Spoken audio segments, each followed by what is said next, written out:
As the agency faces congressional investigation due to alleged corruption, PhilHealth President and CEO Ricardo Morales has been advised by his doctor to go on leave.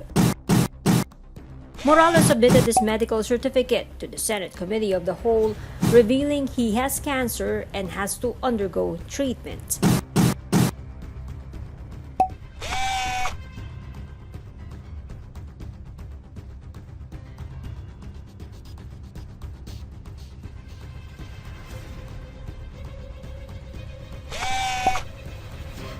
The oncologist said a recommendation will be made on when Morales can resume work after his chemo cycles. Morales attended the first hearing on August 4. He denied allegations that he is coddling a supposed mafia within PhilHealth.